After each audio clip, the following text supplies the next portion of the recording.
Bueno, muchas gracias.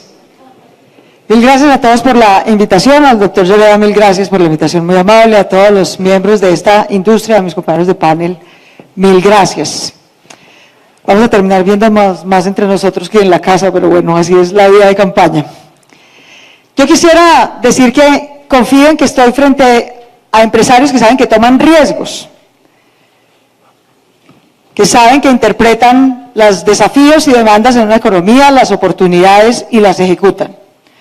Aquí estamos frente a la industria que fue la gran industria protagónica del siglo XX y que todos los que estamos aquí sentados sabemos que no será la industria protagónica del siglo XXI. Y esa es una realidad que todos tenemos que saber enfrentar, quienes están en la industria, quienes estamos en gobiernos, la sociedad entera. Y no es un tema caprichoso ni populista, es un tema científico. El cambio climático es una realidad. Y es una realidad que tenemos que enfrentar con eficacia y con oportunidad, o simple y sencillamente no es que no va a desaparecer esta industria, es que vamos a desaparecer nosotros, los seres humanos y esta tierra. Entonces, creo que en perspectiva es algo que tenemos que tener claro, hacia dónde nos deberíamos movilizar, qué es lo que deberíamos tener en cuenta. Y yo diría que el principal mensaje que en Colombia y en el mundo le deberíamos dar a esta industria es: aproveche todo su capital, su conocimiento, su know-how, su capacidad de reinvención tecnológica para entrar en otro tipo de industrias de energías, por ejemplo, energías renovables.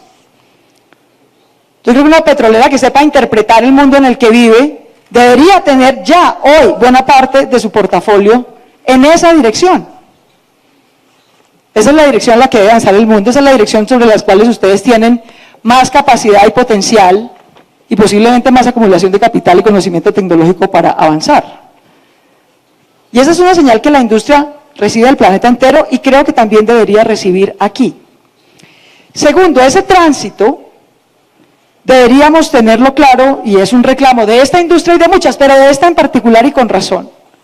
Tener reglas de juego claras, seguridad jurídica y seguridad política, es algo que es un reclamo generalizado y en particular de esta industria, que ciertamente ha enfrentado desafíos como las consultas previas, como las consultas populares, etcétera.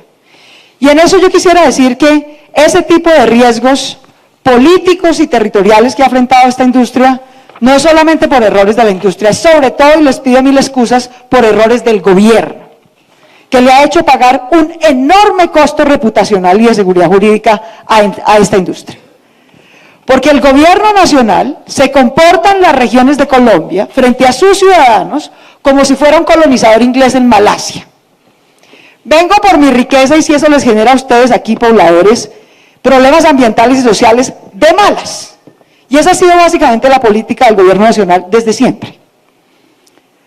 Hasta que los pobladores, porque esto no es una monarquía ni una dictadura por fortuna, usaron los mecanismos que les da la Constitución y la democracia y le dijeron al gobierno, ¿sabe qué? De malas usted. Y se volvió esto un mano a mano de quién tiene más capacidad de influencia política y movilización social, para ver quién obstruye más a la brava o menos a la brava, con pocos argumentos técnicos rigurosos, los proyectos.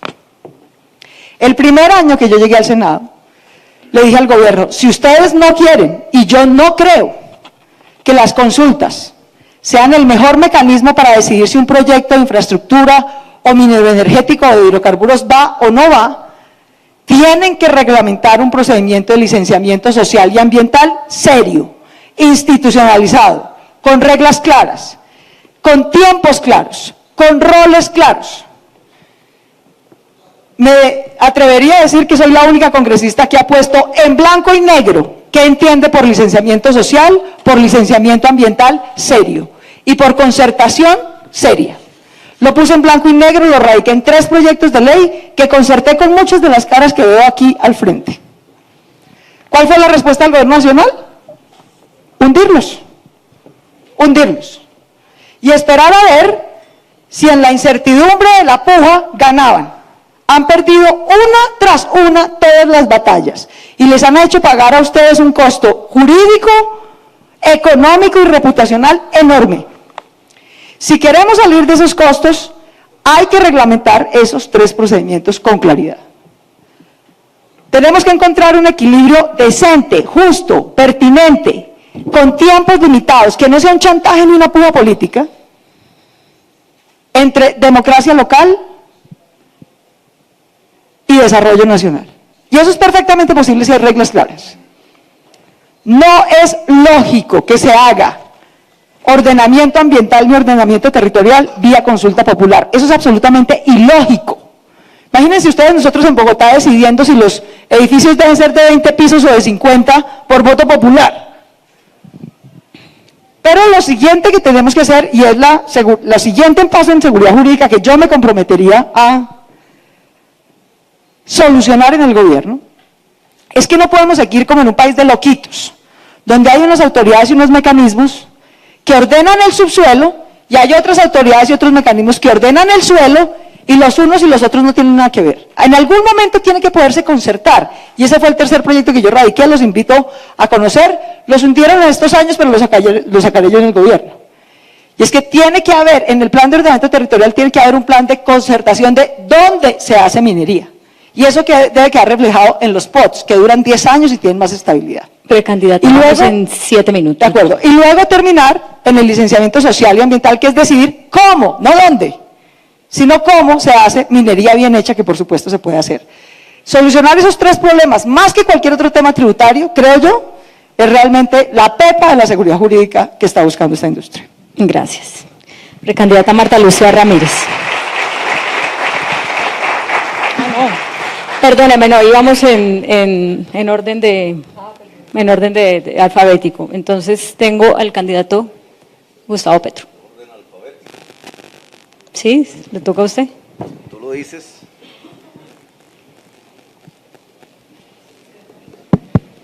Bueno, quise venir a este foro básicamente, no tanto, el doctor Lloreda me comprende, para hacer una especie de populismo empresarial que también existe, es decir, mostrar a través del discurso y la retórica un cálculo interno que ustedes harían en sus mentes sobre incremento de la rentabilidad para dar un fuerte aplauso y por tanto quizás el voto. Pero creo que el momento histórico, que no es ni siquiera de Colombia, es del mundo, es de la humanidad, no permite esa irresponsabilidad. Puede que se sacrifique el voto, pero no se puede sacrificar la vida. Y lo cierto es que por algo, por alguna razón específica, como nunca había acontecido en el pasado, 165 presidentes del mundo se reunieron en París, incluido el colombiano, y un líder religioso como el Papa, con la importancia que tiene, ha tomado en su bandera de la defensa de la vida y de la humanidad. Eso no pasa porque sí, no es un problema de conspiración izquierdista ni nada por el estilo. Algo grave está pasando en el mundo. Y eso grave que está pasando en el mundo nos tiene que llevar a pensar, ¿no? Pueden tomarse dos alternativas. Una es la política del avestruz, que yo le llamaría populismo empresarial, es decir, pensar que no pasa nada, esconder, decir que vamos a hacer más de lo mismo, que los problemas son de rentabilidad y que se necesita un Estado que apoye la rentabilidad para sostener la industria, y el golpe será mayor, será violento sobre la industria. O asumir la realidad, y asumir la realidad, prepararse y buscar los mecanismos concretos y ojalá tranquilos de una transición. Y es lo que yo les propongo, hay que transitar hacia otro modelo económico, en el caso colombiano, y hacia otra perspectiva de la energía, en el caso mundial. En el caso mundial, por el cambio climático. Es que no es de mentiras, no es cierto que es un cuento de chinos, es una realidad, ustedes los ven hoy por las pantallas de televisión. Es el uso intensivo de los combustibles fósiles, petróleo, carbón y gas, lo que ha producido un incremento de partículas de gases que calientan el planeta y cambian el ciclo del agua, y ese cambio del ciclo del agua es tan violento que puede matar, y mata. Y los primeros en morir no seremos los seres humanos, serán los animales y los vegetales, y los segundos no seremos los seres humanos en general, serán los seres humanos pobres. Y el capitalismo, si no soluciona a escala global el problema de la fuente de su energía, llegará a su límite en medio de una barbarie, como ya ven ustedes en el Medio Oriente. O será capaz él mismo, como ha hecho en el pasado en otras crisis no tan profundas, de adaptarse y trocar hacia otro tipo de fuente energética. Yo los invito a hacer esa transición. Colombia puede tener como fuentes de energía fundamentales el agua, el sol y el viento. Y sobre el agua, el sol y el viento hay cualquier cantidad de tecnologías, de ramas, de distribución de esa energía, de posibilidades de mercado, de invención de tecnologías. Ecopetrol tiene que reconvertirse en primer lugar en la, ojalá, eso es lo que propongo, la primera generadora de energía solar de América Latina. Si ustedes hacen cálculos sobre lo que exportamos en petróleo y carbón, que el carbón ya lo subsidia el Estado, si ustedes miran las curvas de demanda mundial del carbón que se vienen desplomando en los últimos 10 años y del petróleo que siguen más lentamente esa curva, encontrarán que hay otras posibilidades de Colombia. Colombia puede ser un exportador de energía limpia, con dividendos superiores incluso a la exportación del petróleo y del carbón hoy. Y Ecopetrol, como la empresa más importante y del Estado, tiene que dar el primer paso. La reconversión de Ecopetrol de exploradora y exportadora de petróleo, y hoy refinadora con Reficar y sus problemas, hacia la principal generadora eléctrica de América Latina. La empresa privada ligada a los hidrocarburos y al carbón puede seguir ese mecanismo. Yo los invito a seguirlo. Yo los invito a construir desde el gobierno el fondo de la reconversión, de energías fósiles a energías limpias. El fondo de la reconversión del transporte que usa energías fósiles a energías limpias y eléctricas. El fondo de la tecnología que permita ampliar la producción de energías limpias en Colombia y específicamente la solar, en la cual tenemos altísimas ventajas naturales comparativas.